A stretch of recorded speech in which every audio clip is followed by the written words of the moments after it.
Om Swastiastu. Baik, terima kasih pada kesempatan kali ini kami akan membahas terkait dengan proyek ujian akhir semester mata kuliah jaringan enterprise. Adapun proyek kami kali ini yaitu perancangan dan implementasi jaringan enterprise berbasis Nextcloud dan Star Topology untuk mendukung operasional Tencor Ventures. Adapun di sini tim kami sendiri yaitu saya Kadegandi Tarunawijaya dengan NIM 221509101 dan rekan saya. Baik, perkenalkan nama saya Batya Darmawan dengan NIM 221509150.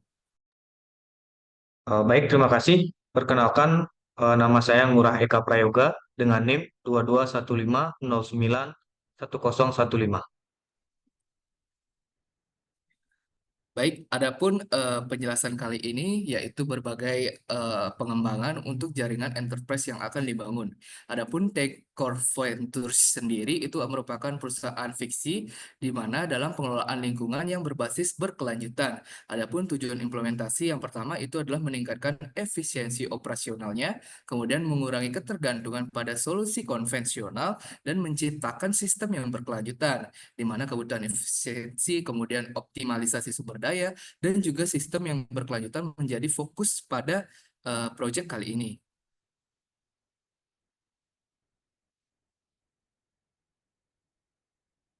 Nah, adapun kebutuhan perusahaan yang pertama yaitu infrastruktur mengenai jaringan yang modern dan juga efisien, di mana jaringan berbasis star topologi dipilih untuk memenuhi kebutuhan ini. Kemudian platform kolaborasi dan juga manajemen basis data menggunakan Nextcloud yang diintegrasikan sebagai solusinya. Kemudian ada sumber daya komputasi menggunakan teknologi kontainer seperti yang dilakukan yaitu Docker. Kemudian keamanan dan stabilitas jaringan menggunakan SSL atau bisa HTTPS. Adapun metode pembangunan jaringan kali ini, yang pertama itu melakukan survei dan juga penilaian kebutuhan melalui internet, kemudian perancangan desain jaringan melalui topologinya, kemudian dilanjutkan pengadaan peralatan, kemudian konfigurasi jaringan, dan ada pengujian dan optimasi, dan terakhir yaitu dokumentasi dan juga evaluasi terkait pengembangan yang dilakukan. Adapun di sini kami memilih beberapa departemen sesuai dengan kebutuhan perusahaan. Yang pertama itu ada HR, kemudian ada IT, Finance, Marketing, VIP, dan juga Video Conference. Adapun VIP sendiri itu akan tersebar di semua departemen, jadi tidak dalam satu ruangan. Kemudian perancangan dan juga desain jaringan telah kami lakukan di sini sudah terlihat pada gambar yaitu topologi star, di mana pusat sebagai node utama, kemudian router di kantor pusat itu berfungsi sebagai pusat koneksi yang terhubung dan juga langsung ke NAT untuk akses internet. Kemudian router ini juga terhubung ke switch masing-masing departemen HR, IT, Finance, Marketing, dan juga Video Conference yang kemudian akan koneksi ke perangkat di dalam departemennya sendiri. Adapun yang pertama dilakukan yaitu implementasi dan juga konfigurasi jaringan. Yang pertama terlihat pada gambar, ini adalah pembuatan IP address dan juga DHCP server di router MikroTik kantor pusat. Di mana DHCP sendiri di sini terlihat klien Ether 1 itu router menerima konfigurasi IP otomatis dari ISP melalui interface Ether 1.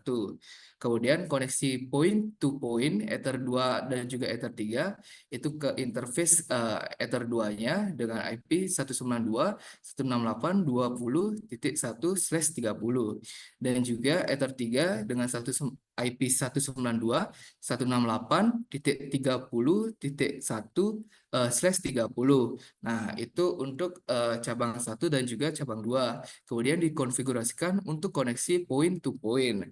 Kemungkinan ke router cabang itu subnet max-nya itu /30 digunakan untuk koneksi ini.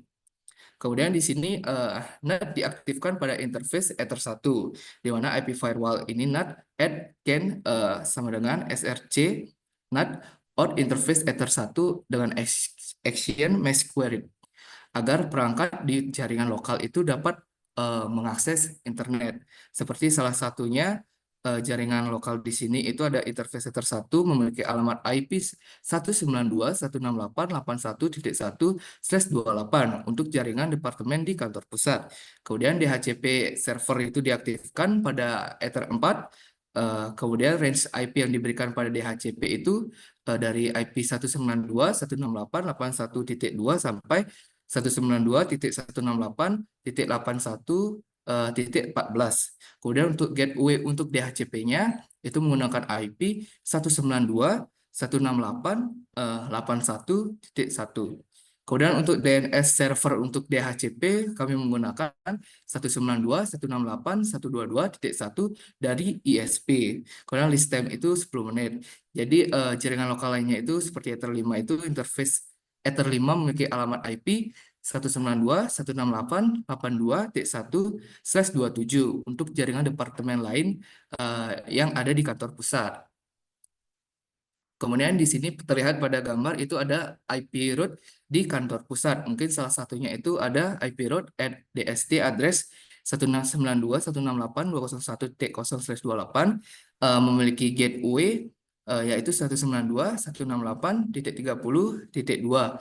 Jadi semua perintah itu mengarahkan paket ke gateway 192.168.30.2 yang merupakan alamat IP interface router yang dijelaskan sebelumnya yang terhubung ke router cabang 2. Ini berarti nanti semua jaringan itu tujuan yang disebutkan di bawah ini itu berada di belakang router cabang 2.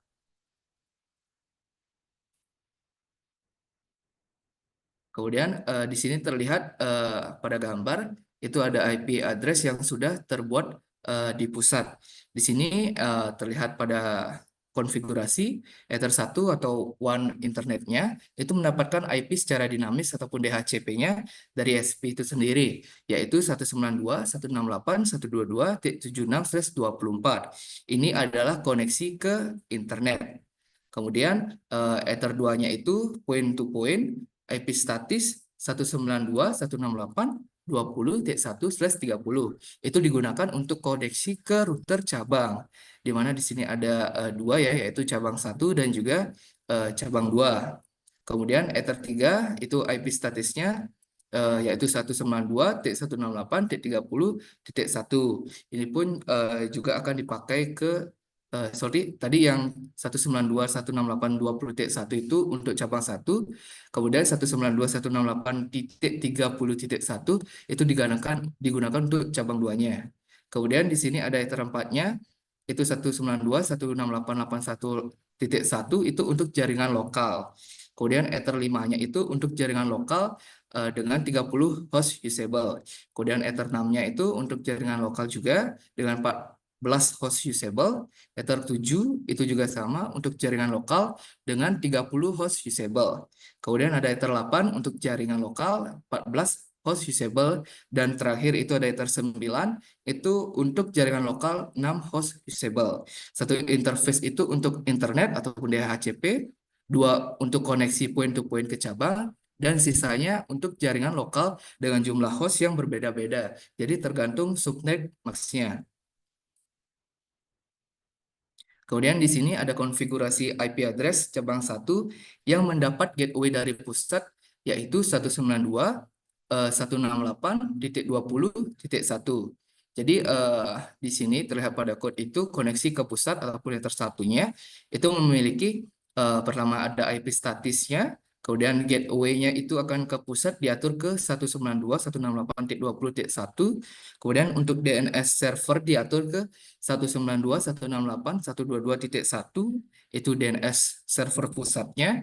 Kemudian untuk NAT itu diaktifkan di Ethernet 1. Kemudian ada jaringan lokal 1, ini di Ether 2, itu sama juga. Kemudian di jaringan lokal 2, itu memiliki dari Ether 3-nya sendiri. Kemudian di sini ada konfigurasi untuk IP router cabang, ini sudah terlihat. Jadi semua konfigurasi di kode ini menggunakan gateway 192.168.20.1. Jadi nanti dari sudut pandang router pusat itu akan mencapai jaringan-jaringan tujuan yang disebutkan di DST address-nya. Jadi paket harus dikirim ke 192 168.21, yaitu melalui koneksi point to point ke router cabang satunya. Terlihat pada gambar itu salah satu rincian setiap baris IP-nya. Jadi di router cabang satu ini itu sudah tahu bagaimana cara mencapai jaringan lokal sendiri, dan router cabang satu itu tidak perlu diberitahu bagaimana cara mencapainya. Jadi router pusat yang perlu diberitahu, dan router pusat awalnya tidak tahu bagaimana cara mencapai jaringannya.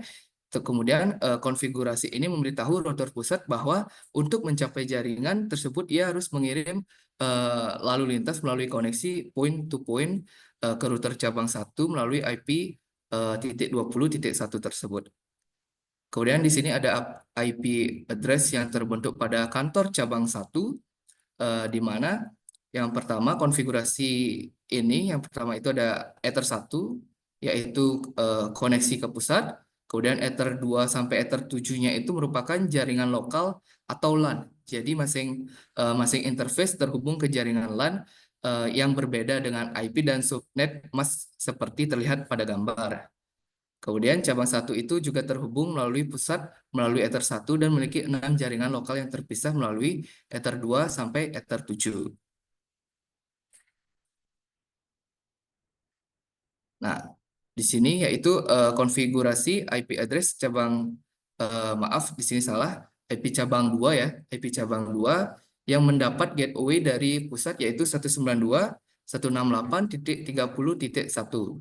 Sama seperti sebelumnya, koneksi ke pusat melalui Ether 1, kemudian jaringan lokal 1 itu dari Ether 2-nya, dan mendapat IP melalui gateway untuk LAN, dan juga DHCP server aktifnya. Kemudian ada jaringan lokal 2 melalui Ether 2, Ether 3. Kemudian di sini ada IP route cabang 2, sama seperti cabang satunya, jadi mengkonfigurasi rute agar rute cabang 2 itu dapat mencapai jaringan-jaringan yang tidak terhubung langsung dengannya dengan perintah IP route at DST address jaringan ketujuan gateway 192.168.30.1.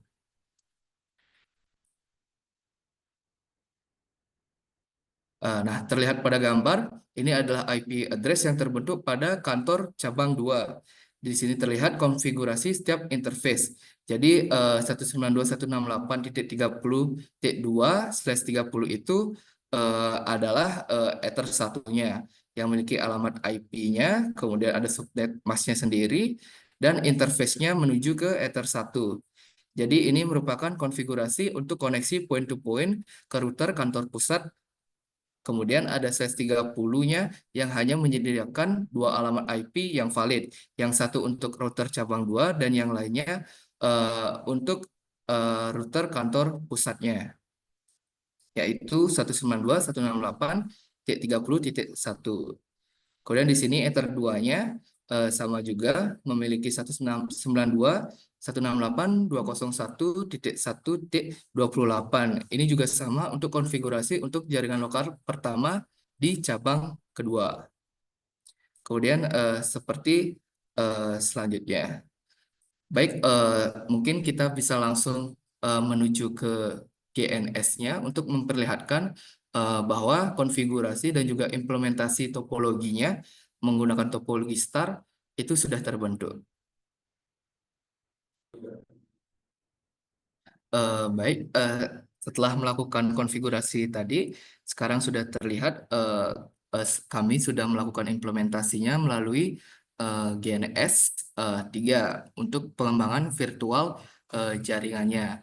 Kemudian di sini terlihat di mana ada 3 router, yaitu untuk kantor pusat, cabang 1, dan juga cabang 2. Mungkin bisa diperlihatkan untuk konfigurasinya. Nah, seperti ini, di sini sudah disetting untuk DNS-nya itu 192.168.122.1. Kemudian untuk cabang 2-nya,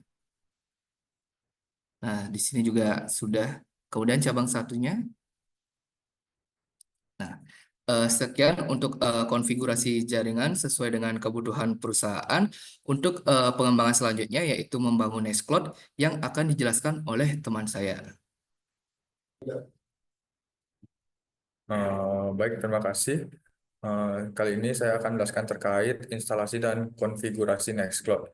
Nah, di sini bisa dilihat kami telah berhasil menginstal Nextcloud secara on-premise. Nah, ini berarti kami memiliki server Nextcloud sendiri di lokasi fisik kami dengan memberi kami kontrol penuh atas data kami. Nah, hal-hal apa aja sih yang kami perluin itu? Yang pertama itu kami harus menyiapkan servernya, di mana kami membutuhkan VM dengan OS Ubuntu. Nah, di sini untuk Nextcloud-nya sendiri, kita menggunakan PHP juga dan disimpan di dalam sebuah database.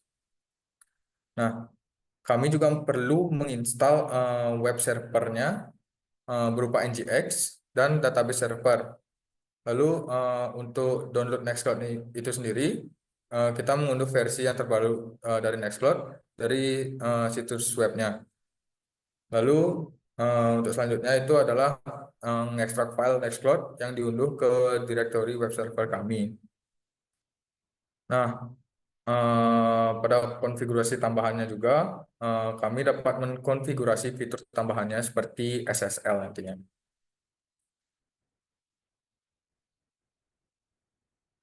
Nah, di sini database ini sudah dibuat khusus untuk Nextcloud selama proses instalasi. Nah, disinilah semua data Nextcloud itu kami simpan, termasuk dari file dan foldernya, lalu penggunanya dan grupnya yang sedang online itu bisa dicek, lalu kalender dan kontaknya, aplikasi dan konfigurasinya, dan masih banyak lagi yang bisa dicek pada database yang sudah dibuat.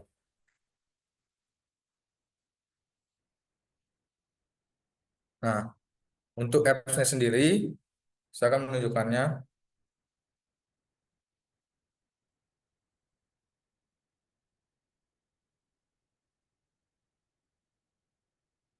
Nah, di sini.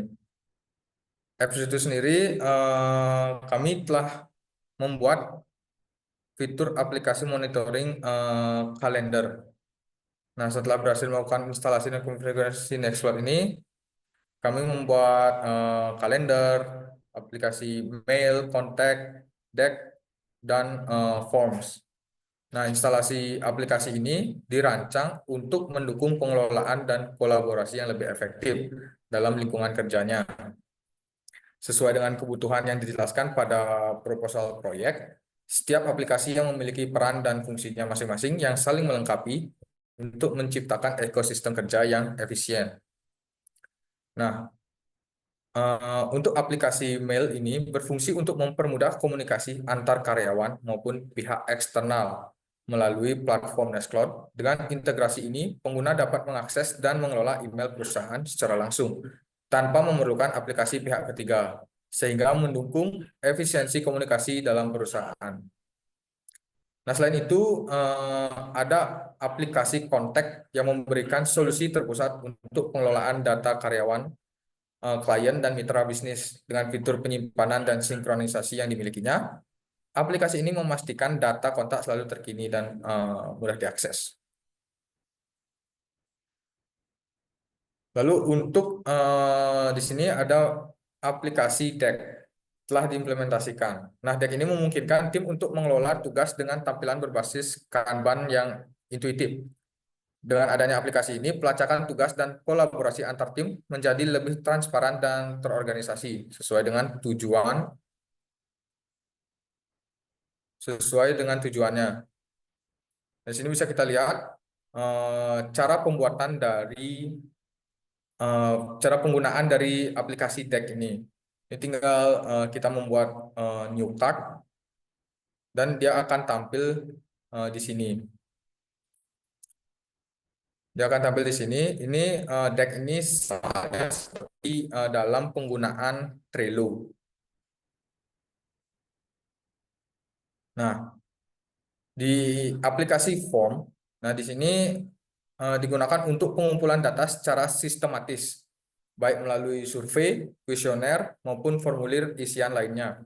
Nah, aplikasi ini dirancang untuk mendukung kebutuhan perusahaan dalam pengumpulan masukan dari karyawan maupun pelanggan. Nah, data yang dikumpulkan melalui forms ini dapat digunakan sebagai bahan analisis untuk pengambilan keputusan berbasis data yang sesuai dengan sasaran utama dalam pengembangan sistem informasi perusahaan. Lalu di sini kita bisa lihat pada fitur sharing folder. Di sini kita sebagai selaku admin sudah membuat sebuah folder yaitu dengan nama data bulanan. Nah, di sini pada folder data bulanan ini bisa diakses oleh user yang bernama Popon, bisa diakses, bisa diedit. Namun untuk user lainnya tidak bisa diakses karena belum diberikan akses oleh admin. Nah, untuk yang terakhir itu ada fitur add accounts, di mana admin bisa mengelola akun-akun akun-akun user di sini, di mana admin bisa membuat akun user ataupun mengedit dan menghapusnya. Setelah berhasil melakukan instalasi dan konfigurasi Nextcloud ini, mungkin itu saja yang dapat saya sampaikan terkait Nextcloud. Untuk selanjutnya, saya kembalikan ke moderator. Maaf sebelumnya. Untuk selanjutnya, saya menampilkan tampilan Nextcloud terlebih dahulu. Nah, di sini terbukti kami sudah berhasil melakukan instalasi serta login di aplikasi Nextcloud, di mana di sini masih menggunakan sebagai akun admin. Nah, di sini bisa kita lihat aplikasi-aplikasi yang sudah diinstal di Nextcloud itu sendiri. Nah, mungkin itu saja yang dapat saya sampaikan terkait Nextcloud. Untuk selanjutnya saya kembalikan ke moderator. Terima kasih. Progress. Baik, terima kasih. Pada penjelasan selanjutnya, saya akan menjelaskan mengenai pengaturan server pada server manager. Itu lebih tepatnya adalah Windows Server.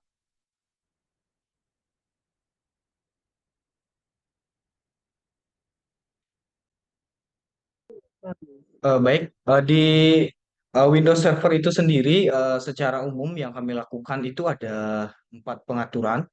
Yang pertama itu adalah mengatur GPO-nya, kemudian melakukan pengaturan mengenai organization unit atau YU, kemudian pengaturan save folder dan juga subnet yang nantinya kami gunakan untuk menjadi IP di Windows Server tersebut. Nah, di pengaturan GPO ini itu kami melakukan 3 juga pengaturan secara umum ya. Yang pertama itu adalah wallpaper-nya, kemudian block apps, dan juga di share folder. Nah, di wallpaper itu sendiri, apa namanya, GPO ini sangat mungkin digunakan untuk mengatur wallpaper desktop bagi pengguna di kalau di share screen saya ini di pengguna cabang 1 yang apa namanya digunakan untuk branding atau wallpaper khusus untuk departemen tertentu. Nah, jadinya saya men-set wallpapernya itu hanya untuk di cabang 1 saja, gitu kira-kira. Nah, kemudian untuk di block apps-nya, JPO ini juga sangat bisa digunakan untuk memblokir ya atau membatasi pengguna eh, penggunaan aplikasi di cabang 1 ini dengan apa namanya dengan kepentingan atau alasan untuk menjaga privasi, keamanan dan juga kepatuhan dari cabang 1. Nah, kemudian untuk share folder itu GPU ini juga bisa digunakan untuk apa namanya memetakan ya sebuah drive jaringan yang bisa nantinya di-share kepada pengguna di cabang 1.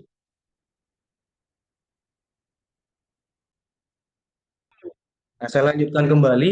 Nah, di apa namanya di screen saya ini bisa teman-teman lihat ya, ini adalah apa namanya mengatur ya melalui GPO itu menautkan domain dengan UU tertentu agar nantinya misalnya saya mengatur di cabang satu agar wallpaper yang saya set itu bisa digunakan atau dilihat di cabang satu.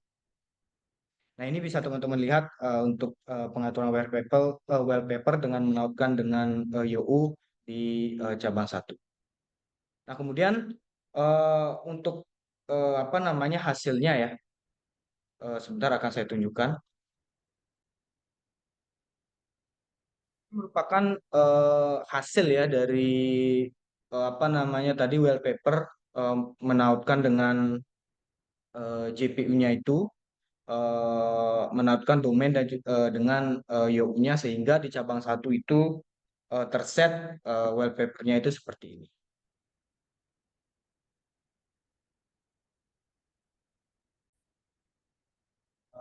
Kemudian itu kita akan masuk kepada lokasi di mana kita melakukan pengaturan pada GPU ini ya. Apa namanya di pengaturan pada group policy management ini itu pada di user configuration, kemudian kita memilih policy, kemudian administrative template, kemudian sistem, don't run uh, service Windows application. Nah, di dalam melakukan pengaturan tersebut ada beberapa langkah-langkah yang harus kita lakukan ya. Yang pertama itu adalah kita harus bisa mengakses grup dari GPU tersebut. Nah, yang mana caranya itu adalah menekan tombol Windows, kemudian kita masuk pada CMD ya, yaitu kita masukkan prompt GPM, GPMC, kemudian titik MSC, kemudian tekan Enter. Nah, kemudian yang kedua itu kita melakukan eh, edit grup policy ini yang ada atau membuat grup policy baru. Nah, langkah-langkahnya itu adalah kalau kita ingin mengedit, itu langkahnya adalah navigasi pilih JPO yang ingin kita edit, kemudian klik kanan lalu edit. Kemudian jika kita ingin membuat GPU baru, itu kita bisa klik kanan pada UU ya, kemudian pilih tempat GPO yang ingin kita buat. Kemudian pilih create dan beri nama GPO yang ingin kita buat. Nah, kemudian langkah-langkah konfigurasi GPU selanjutnya itu adalah eh, navigasi ke pengaturan pemblokiran aplikasi. Kemudian kita harus mengaktifkan pengaturannya tersebut. Kemudian menentukan aplikasi yang kita blokir ya di apa namanya di studi kasus ini kami membatasi atau memblokir aplikasi draw atau fin ya. Kemudian kita menerapkan dan juga menautkan GPU-nya. Sebentar saya akan tunjukkan apa namanya implementasinya.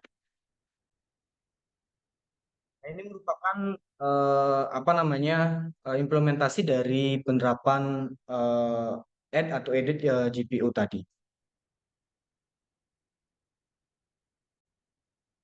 Nah, kemudian di Windows Server ini eh, apa namanya seperti yang saya sebutkan tadi, kami juga melakukan pengaturan organization unit ya atau YOU, yang mana YOU ini merupakan sebuah fitur penting dalam Active Directory untuk apa namanya mengelola suatu objek.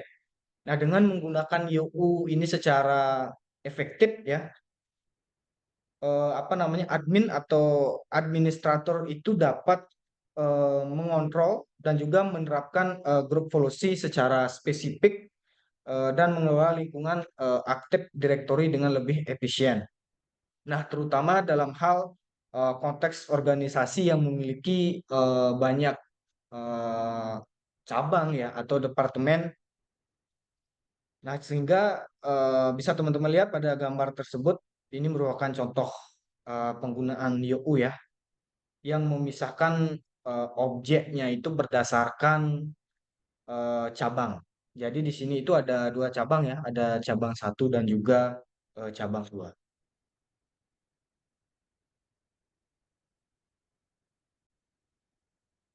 Nah, kemudian di Windows Server ini kami juga melakukan eh, pengaturan atau konfigurasi mengenai sharing folder ya, yang mana ini merupakan apa namanya konfigurasi sekaligus fitur yang sudah kami terapkan pada eh, proyek ini.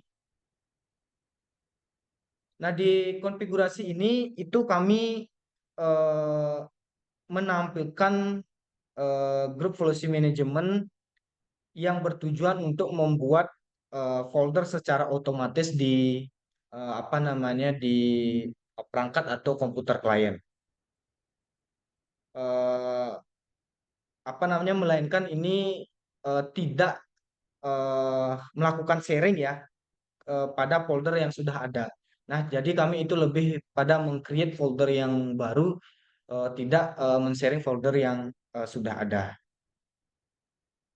Nah, tujuan daripada konfigurasi ini itu kami lakukan untuk memastikan agar folder tersebut memiliki struktur yang konsisten di dalam apa namanya komputer klien.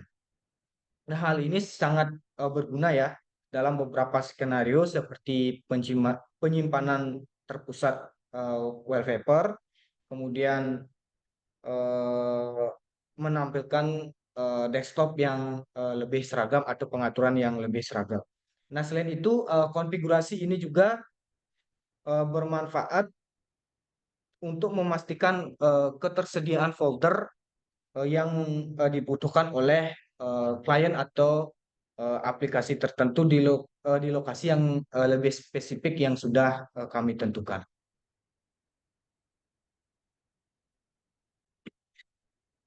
Nah, baik. Untuk di pengaturan terakhir di Windows Server ya, itu kami melakukan subnetting pada IP yang nantinya akan digunakan oleh server itu sendiri. Nah, konfigurasinya itu ada pada IP4 ya, yang mana kami menggunakan teknik statis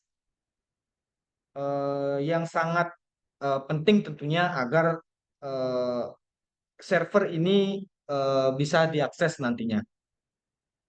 Nah, dalam eh, pengaturan IP ini, itu kami menggunakan IP address pada server itu adalah 192.168.82.5.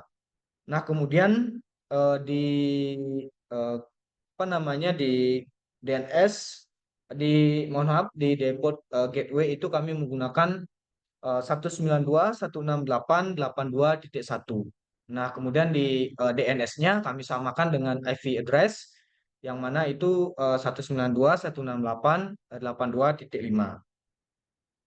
Nah, nantinya IP inilah yang akan menjadi acuan yang akan digunakan setiap cabang untuk memastikan agar bisa terkoneksi dengan servernya. Nah, itu mungkin beberapa hal yang bisa saya sampaikan di di apa namanya di pengaturan Windows Server yang mana secara umum itu melakukan eh, empat konfigurasi. Yang pertama itu adalah GPO, kemudian YOU, kemudian ada sharing folder dan juga pengaturan subnet. Nah, untuk materi selanjutnya akan dijelaskan oleh teman saya. Terima kasih. Baik, kali ini saya akan menjelaskan terkait pembangunan layanan web berbasis kontainer.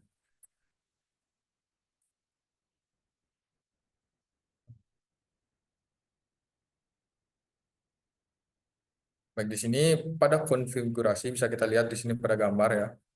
Nah, Pada gambar ini menunjukkan implementasi layanan web berbasis PHP untuk menjalankan operasi CRUD, create, read, update, dan delete. Nah, pada database MySQL ini. Nah, pada bagian awal terdapat konfigurasi koneksi ke database menggunakan variabel $servername, $username, dan $password, dan $dbname. Nah, koneksi ini dibuat menggunakan fungsi new MySQL dengan mekanisme pengecekan error untuk memastikan koneksi ini berhasil. Nah, untuk selanjutnya terdapat beberapa fungsi utama. Fungsi pertama adalah menambahkan data ke tabel products menggunakan perintah SQL insert into yang mengambil data dari formulir HTML melalui parameter $_sports. Nah, untuk fungsi kedua itu adalah memperbarui data produk berdasarkan ID-nya dengan memanfaatkan query SQL update. Fungsi ketiga bertujuan untuk menghapus data berdasarkan ID melalui perintah SQL delete. Lalu selain itu terdapat fungsi untuk membaca seluruh data dari tabel products dengan menggunakan query select bintang yang hasilnya dapat digunakan untuk ditampilkan ke pengguna melalui antarmuka HTML. Nah, kode ini dirancang untuk berinteraksi dengan antarmuka sederhana yang berbasis HTML yang menyediakan formulir untuk menambahkan, mengedit, dan menghapus data produk. Nah, jika diintegrasikan dengan kontainer seperti Docker, layanan ini dapat dijalankan secara portable dengan menyiapkan Docker file dan Docker Compose YAML. Nah, kode PHP ini dapat dijalankan dalam kontainer PHP yang terhubung dengan kontainer MySQL itu sendiri. Nah, pendekatan ini memudahkan development dan pengelolaan layanan web pada berbagai lingkungan sistem. Nah, di sini bisa kita lihat kode ini merupakan implementasi PHP yang dilengkapi dengan HTML dan juga CSS-nya untuk membangun antarmuka create, read, update, dan delete-nya. Nah, pada bagian daftar produk terdapat tabel HTML yang digunakan untuk menampilkan data dari database. Meliputi ada kolom ID, nama, harga, deskripsi, dan aksi. Data ini diambil menggunakan perulangan while dengan fungsi fetch, assoc, dan ditampilkan dalam setiap baris tabel. Nah, tombol aksi terdiri dari tombol edit yang mengarahkan pengguna untuk mengedit data berdasarkan ID-nya, serta tombol delete yang dilengkapi konfirmasi JavaScript untuk memastikan penghapusan data. Nah, selain itu, form edit ini menyediakan input untuk nama, harga, dan deskripsi produk yang dapat diperbarui. Nah, data awal diambil dari database dan dikirimkan kembali ke server menggunakan metode POST. Nah, untuk desain, CSS digunakan untuk membuat tampilan yang lebih menarik. Bagian global mendefinisikan font, warna latar, dan tata letaknya. Nah, tabel ini dirancang rapi dengan padding, border, dan warna latar header yang berbeda.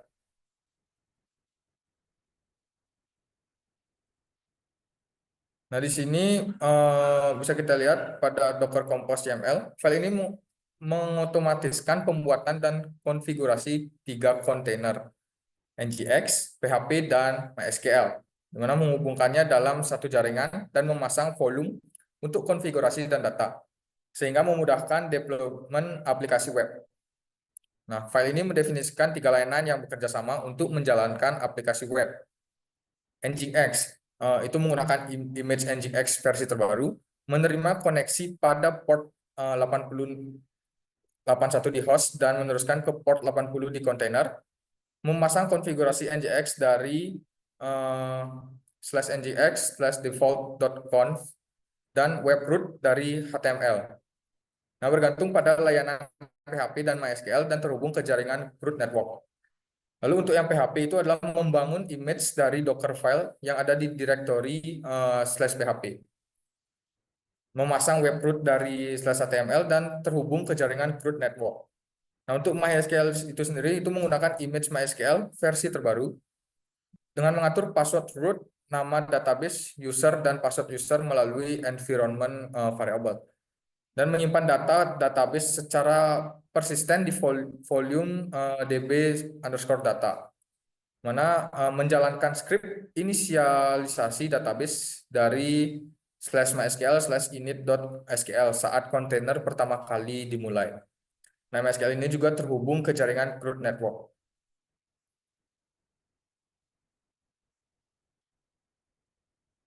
Lalu di sini pada konfigurasi Nginx ini mengatur sebuah virtual server yang mendengarkan di port 80 untuk permintaan ke localhost. Directory root dokumennya ini adalah var www.html dipasang dari /html di hostnya. Nah, jika URL ini mengarah ke directory, Nginx ini mencari index.php, index.html, ataupun index.htm. Nah, block location ini menangani permintaan umum yang mencoba mencari file atau directory berdasarkan URL dan jika tidak ditemukan, mengalihkan ke index.php dengan query string.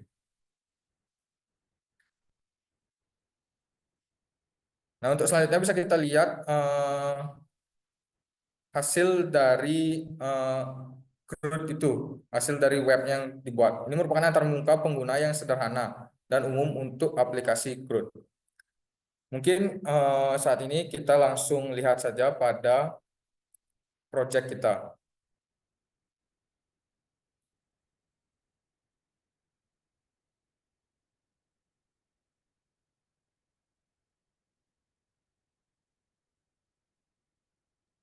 Nah, di sini bisa kita lihat project web sederhana yang terlibatkan oleh kontainer, di mana di sini kita bisa menambahkan sebuah produk. Saya akan mendemonstrasikan saja, mencobanya.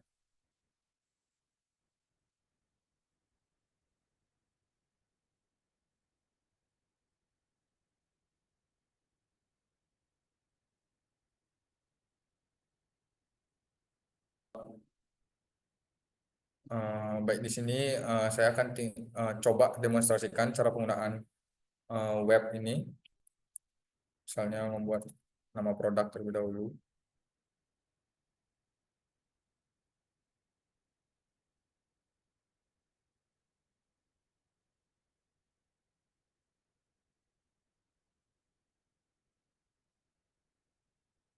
Kita jika ingin melakukan create, tinggal menekan button tambah produk dan dia akan muncul di bagian daftar produk di bagian bawah.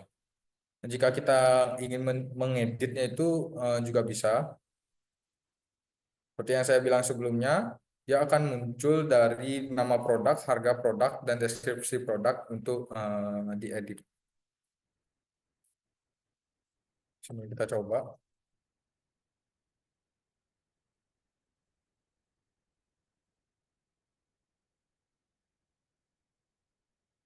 Nah, di sini sudah terupdate pada bagian deskripsi yang sebelumnya makanan Indonesia jadi makanan Malaysia. Nah, mari kita coba untuk mendelete-nya. Nah, terlihat di sini produk itu sudah hilang. Nah, di mana aplikasi ini sudah diakses melalui localhost 8081 dengan port 8081 ini sesuai dengan pemetaan port yang didefinisikan di Docker Compose YAML. Nah, Nginx ini bertugas sebagai reverse proxy, menerima permintaan dari browser dan meneruskan ke kontainer PHP untuk diproses. Nah, kontainer PHP menjalankan code PHP yang menghasilkan tampilan ini dan berinteraksi dengan kontainer MySQL untuk menyimpan dan mengambil data produk. Nah, mungkin itu saja yang dapat saya sampaikan terkait web kontainer ini. Untuk selanjutnya, saya kembalikan ke moderator. Terima kasih. Baik, selanjutnya saya akan menjelaskan mengenai penerapan QoS ya. Nah, di dalam penerapan QoS ini, itu kami melakukan tiga konfigurasi. Yang pertama itu adalah konfigurasi Mangle, kemudian ada penerapan Q3, dan juga yang terakhir itu ada apa namanya Simple Queue. Nah, mungkin izinkan saya untuk share apa namanya screenshot yang sudah kami ambil dari ketiga langkah tersebut.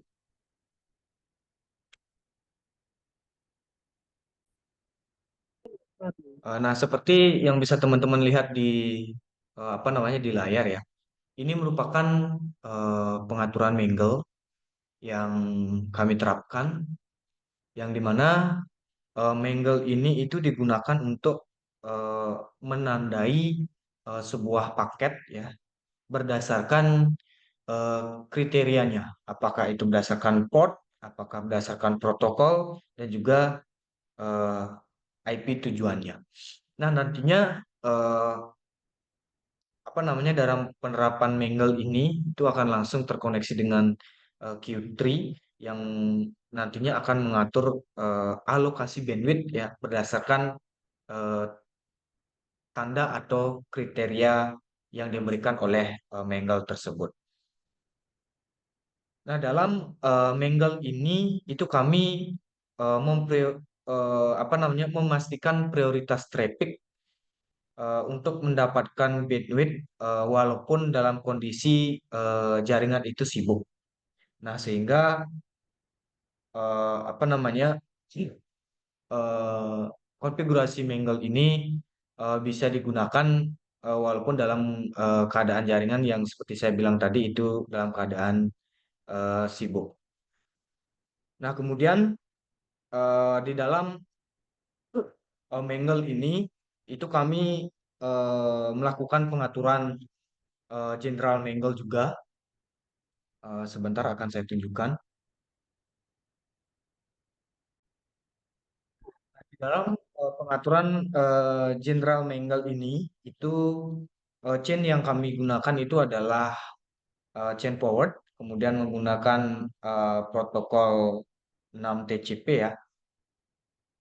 Nah, di dalam konfigurasi General Mangle ini ya, pada pada tab General itu mengatur paket yang diteruskan menggunakan chain forward yang berlaku pada semua IP, baik itu IP sumber dan juga IP tujuan dengan menggunakan protokol TCP.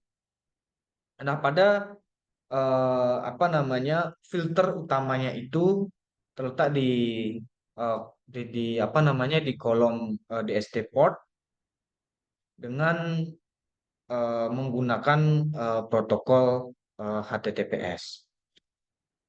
Nah, kemudian pada konfigurasi Mangle ini itu tidak di general saja, tapi konfigurasinya itu ada di tab action juga. Sebentar saya tunjukkan. Nah,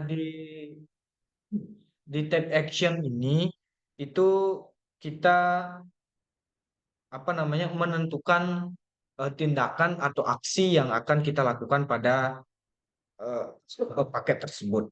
Nah, di sini kami menggunakan eh, action mark paket, kemudian untuk tandanya itu kami menggunakan apa atau namanya kami menandai video traffic dengan mencentang kolom pass route-nya itu. Nah, kemudian kami pada QS ini juga melakukan setting pada Q3 ya. Sebentar saya akan tunjukkan. Nah, pada konfigurasi eh, Q3 ini itu bertujuan untuk mengatur ya alokasi bandwidth untuk traffic yang kami tandai. Nah, di yang ada di layar ini itu kami mengatur untuk traffic di streaming traffic ya dengan eh, apa namanya uploadnya itu adalah 2 Mbps, kemudian maksimal limit atau downloadnya itu adalah 5 Mbps. Nah, kemudian kami juga melakukan setting pembagian bandwidth dengan menerapkan konfigurasi Q3 ya pada 3 bagian, yaitu streaming, kemudian video traffic, dan juga web traffic. Akan saya tunjukkan juga. Nah, ini merupakan pembagiannya ya. Bisa teman-teman lihat itu ada streaming traffic, kemudian ada video traffic, ada web traffic juga, yang mana kami batasi atau kami limit uploadnya itu adalah 2 Mbps, kemudian untuk maksimal downloadnya itu adalah 5 Mbps. Nah, apa namanya, penerapannya ini itu kami lakukan pada Simple Queue ya, yang mana pada cabang 1 dan juga cabang 2. Sebentar akan saya tunjukkan.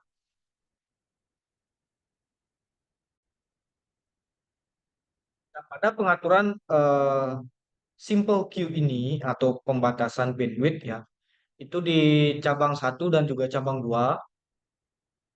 Di sini di cabang 2 dengan IP-nya itu adalah 192.168.30.1. Kami membatasi upload dan downloadnya itu adalah 2 Mbps. Jadi aktivitas yang nanti dilakukan oleh pengguna di cabang 2 itu tidak akan bisa melebihi kecepatannya itu tidak akan bisa melebihi dari 2 Mbps. Nah, mungkin itu saja yang bisa saya sampaikan mengenai konfigurasi QoS. Untuk materi selanjutnya akan dijelaskan oleh teman saya. Terima kasih. Eh, Baik, terima kasih atas kesempatannya. Untuk selanjutnya akan membahas keamanan jaringan yang telah diterapkan pada konfigurasi deployment Tencore Ventures. Nah, baik, di sini salah satu dokumentasi yaitu penambahan SSL ataupun nantinya akan menjadi HTTPS untuk Nextcloud-nya nanti. Jadi konfigurasi ini digunakan menyangkut penggunaan sertifikat SSL self-signed, di mana protokol TLS yang aman, kemudian serta implementasi berbagai header keamanan yang ada. Kemudian dokumentasi ini pun bertujuan menjelaskan pengaturan yang telah dibuat untuk memastikan bahwa keamanan komunikasi pada layanan Nextcloud. Nah, adapun di sini SSL setting yang sudah ditambahkan. Kemudian adapun sertifikat yang telah digunakan itu ada SSL sertifikat NINS self-signed, kemudian ada sertifikat K-nya, kemudian SSL protokol TLS versi 1.2, kemudian ada TLS versi 1.3. Kemudian ada chippers-nya dan juga prefer server chippers dan juga di-on-kan. Nah, kemudian konfigurasi SSL ini itu meliputi yang pertama itu ada SSL protokol. Jadi hanya protokol TLS 1.2 dan juga 1.3 yang diaktifkan untuk menghindari protokol lama yang tidak aman. Kemudian ada SSL chippers, itu merupakan algoritma enkripsi yang kuat digunakan untuk melindungi komunikasi yang ada pada jaringan. Kemudian ada SSL Prefer Server Chippers, itu merupakan server yang memprioritaskan chippersnya sendiri untuk memastikan keamanannya. Kemudian di sini ada SSL Session Cache dan juga SSL Session Timeout. Itu untuk sesi SSL disimpan selama 10 menit untuk meningkatkan performa yang ada. Adapun nanti akan dibahas terkait dengan pengujian jaringan yang ada terkait dengan pembangunan jaringan yang telah kami buat melalui Nextcloud, kemudian pembangunan layanan web melalui kontainer, kemudian bagaimana file transfer protokolnya dan SSH-nya. Untuk selanjutnya akan membahas terkait pengujian. Baik, untuk selanjutnya saya akan menjelaskan terkait pengujian dan pemecahan masalah. Yang pertama,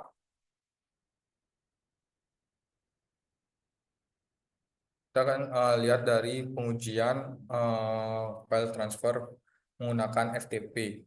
Nah, jadi di sini kami sudah melakukan pengujian menggunakan FTP, di mana koneksi alamat IP server 192.168.8114 dengan username FTP user dan port 21. Nah, jendela log status ini menampilkan tahapan koneksi mulai dari percobaan koneksi, pesan sambutan server hingga autentikasi yang berhasil login. Nah, pesan penting yang muncul adalah insecure server. It doesn't support FTP over TLS, yang menandakan koneksi ini tidak terenkripsi dan berisiko. Selain itu, server juga tidak mendukung karakter non-ASCII dalam nama file. Nah, setelah login ini, klien berhasil menerima daftar isi direktori root server. Nah, di bagian bawah tampilan FileZilla ini terdapat dua jendela utama. Sebelah kiri itu menampilkan direktori lokal, dan sebelah kanan ini menampilkan direktori remote-nya. Yang dalam gambar ini menampilkan direktori root dan direktori FTP di dalamnya. Nah, pada bagian transfer di paling bawah ini menunjukkan status transfer file karena antrian kosong atau query empty itu belum ada transfer yang dilakukan. Singkatnya, gambar ini menunjukkan koneksi FTP yang berhasil, tetapi dengan peringatan keamanan karena kurangnya enkripsi dan dukungan karakter. Lalu untuk selanjutnya pada pengujian SSH ini. Nah, pada pengujian SSH ini merupakan sebuah protokol administrasi remote yang memperbolehkan pengguna untuk mengakses dan mengontrol server mereka dalam jaringan dan terlihat pada gambar telah berhasil dilakukan. Nah, gambar tersebut ini mendemonstrasikan koneksi SSH ke server Ubuntu dengan perintah SSH vbox user add IP-nya dari Ubuntu tersebut dengan memulai koneksi dan pesan the authentication of host cannot be established use muncul karena ini koneksi pertama kali. Nah, sidik jari fingerprint kunci publik server ditampilkan yang sebaiknya diverifikasi secara terpisah. Setelah konfirmasi yes, kunci publik disimpan di file non-host. Selanjutnya pengguna ini akan memasukkan kata sandi untuk autentikasi. Untuk selanjutnya saya akan mengecek pengujian dari SSL yang ada di Ubuntu.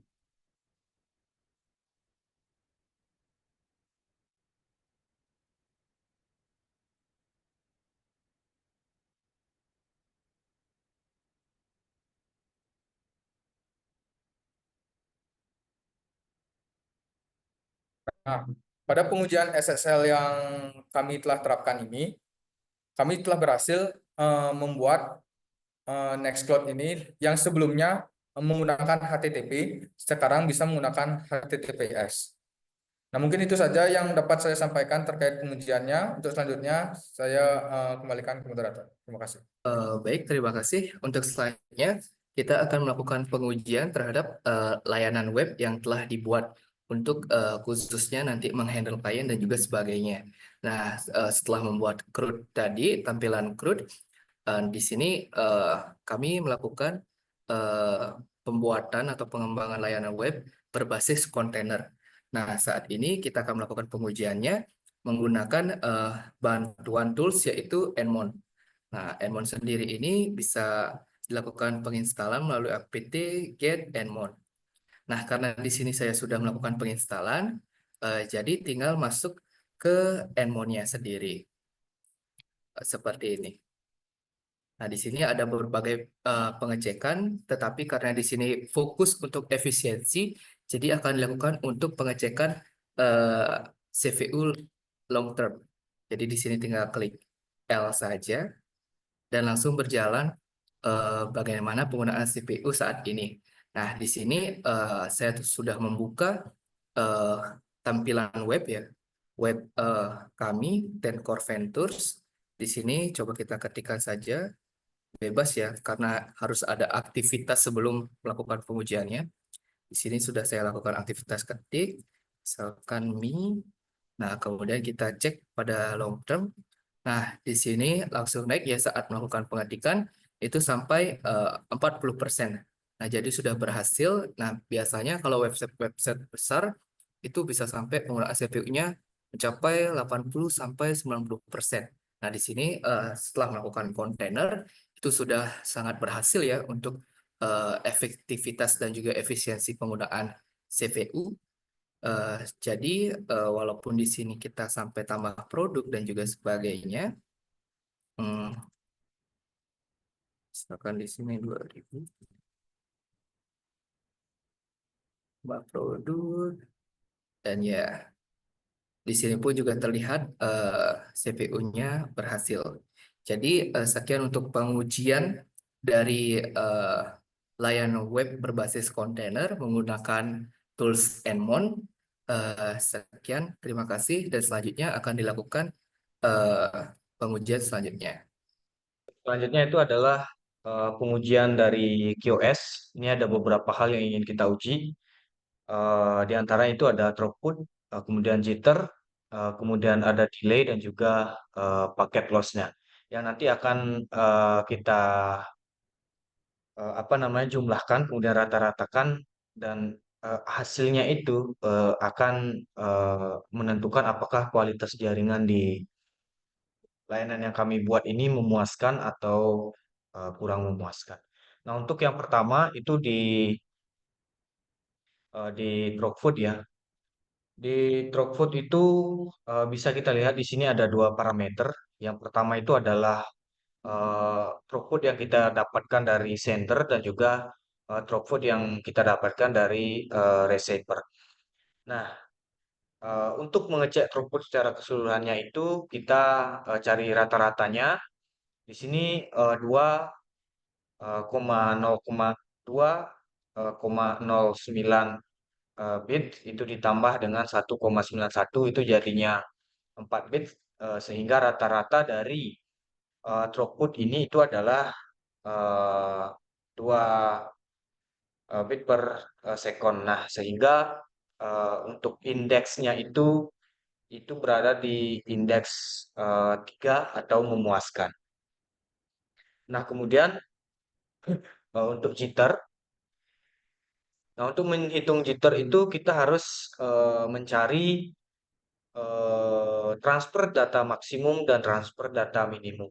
Nah, di sini transfer data maksimum itu adalah 23 eh, 23 ms, kemudian minimumnya itu adalah 10 ms. Sehingga kalau dikurangkan 23 dikurang 10 itu hasilnya adalah 13, kemudian di rata-rata menjadi 6,5 atau kalau kita bulatkan itu menjadi 7. Nah, kalau kita lihat di indeksnya itu 7 Mbits per second itu mendapat nilai 3 atau memuaskan. Nah, kemudian untuk delay itu kita menjumlahkan waktunya, waktu responnya. Di sini ada 4, ada 23, ada 20, ada 17 dan juga ada 10.